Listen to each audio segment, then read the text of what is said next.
Whoever believed that Jake Paul was going to win, that was an absolute fairy tale. Jake Paul versus Anthony Joshua is over. Thank God it's over. What a joke of a fight. From the minute he got into that ring, to get on the back foot and just start running around, it was quite pathetic, to be honest with you. There was never a world in which Jake Paul was going to beat Anthony Joshua. Jake Paul was absolutely torn apart by boxing experts after his humiliating defeat at the hands of Anthony Joshua. The so-called pretty boy experiment didn't just fail, it collapsed violently. Broken confidence, shattered hype, and the kind of punishment that happens when internet fame crashes headfirst into real heavyweight power. This wasn't a loss, it was a harsh reminder of what happens when bravado meets elite boxing reality. He's an idiot. There is no reason. If Anthony Joshua puts 10-ounce gloves on and gets in a boxing ring and Jake Paul's in the other corner, this won't last long. This will last as long as Josh wants it to last. And let's be honest, none of this was surprising. Anyone with a basic understanding of boxing saw this ending from miles away. For years, Jake Paul has wandered through the sport like a tourist, picking up highlight moments and easy wins, mistaking carefully staged experiences for real mastery. That illusion finally shattered the moment he stepped into the ring with someone who actually belonged there. You can't lose to a guy that's perceived to be a YouTuber, even though today... Retired mixed martial artists, former champions long past their prime, even athletes who barely made a living from punching at all.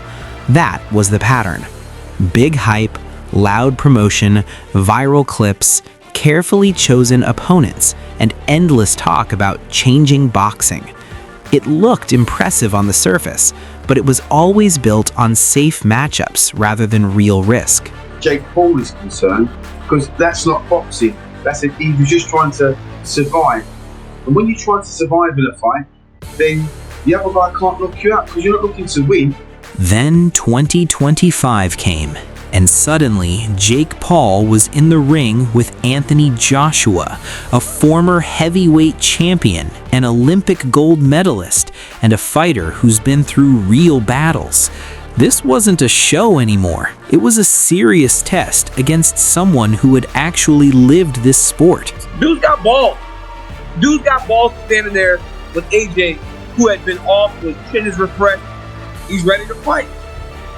Joshua entered the fight with over 25 professional wins, several runs as heavyweight champion, and a career that began with Olympic gold in London 2012. Jake Paul stepped in with 13 pro fights, none against current or former heavyweight champions, and none that required top-level defense or true boxing skill. Get paid $90 million to just survive? He just survived. Like, he just ran around the ring. The difference was clear right away. From the opening bell, Joshua controlled the space like someone who had been doing this for years. He stayed calm, set things up, and let Paul waste energy chasing chances that never appeared. The size gap mattered, but the experience gap mattered even more. Paul spent the week talking about big moments. Joshua came in focused and did his job. Anthony Joshua is trying to find him. As the fight goes longer, all those big actions, the shot, the big overhand right, all those things are starting to fatigue Paul. One of the first people everyone listened to was Teddy Atlas, and his message matched what he had said even before the fight. Heavyweight boxing does not forgive basic mistakes. In lighter weight classes, fighters can sometimes get away with errors, but at heavyweight, they usually can't. You know, you're going to get knocked out anyway, dude. Like, I was hoping I could say, you know what, because he's going to earn the respect of boxing fans by going out on his shield. That just ran for his life. I just watched Jake Paul run for his life for like 5-6 rounds. I try to be responsible. I've been in this game 50 years, so I know where not to step, where you could twist an ankle, or worse, you could break a leg. At heavyweight, mistakes are punished right away. Atlas explained that when a fighter doesn't have strong defense, the weight class itself becomes the enemy. You're not just facing one person, you're dealing with size, strength, timing, and the results that come with them. Jake Paul had never experienced that kind of fight before this night. I mean, this guy literally never tried to win a second of the fight. He was trying to throw a home run punch every once in a while. And notice every time he got in the clinch, he just went down. Like he just hugged Anthony Joshua, and then would go down, and the referee would call it a slip and give him a break. And you would just kill time that way. Then Carl Froch spoke, and he didn't soften his opinion. He reminded everyone that Paul had already lost to Tommy Fury, a cruiserweight who never reached top level in Britain. That loss showed experts how far Paul could really go. If he struggled there, moving straight to a heavyweight champion wasn't bold, it ignored reality.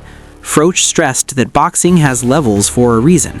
You can't skip steps in a sport that punishes mistakes. The way you beat a guy like that, you're not going to outbox him. If you're waiting on him and he's initiating and he's safing you into counters and then he's countering the counter. Even while I think a heavyweight has a chance in any fight, a puncher's chance, I don't think Jake Paul has anything for it. Do you respect him for taking it? Yeah, you have to because that's terrifying. Like that. Then Carl Froch spoke, and he didn't soften his opinion. He reminded everyone that Paul had already lost to Tommy Fury, a cruiserweight who never reached top level in Britain. That loss showed experts how far Paul could really go. If he struggled there, moving straight to a heavyweight champion wasn't bold, it ignored reality. Froch stressed that boxing has levels for a reason. You can't skip steps in a sport that punishes mistakes. He knocked him down twice. I thought the fight was going to be over because he was going to knock him down again. The size difference made the situation even clearer. Analysts noted that Joshua had over 100 pounds on Paul that night, with a reach more than 6 inches longer. This wasn't just a detail, it meant control. Control of distance, control of the fight, control of when and how the damage happened. Honestly, what do you want the guy to do? I mean, this guy reigned for his life. In a 22 by 24 ring, that ring was huge. That ring was huge. Like, that was the moment he was going to throw in the towel and say, you know what, I'm done, I'm injured, I'm hurt, I don't want to do that. But hats off to him, he got up, he kept fighting.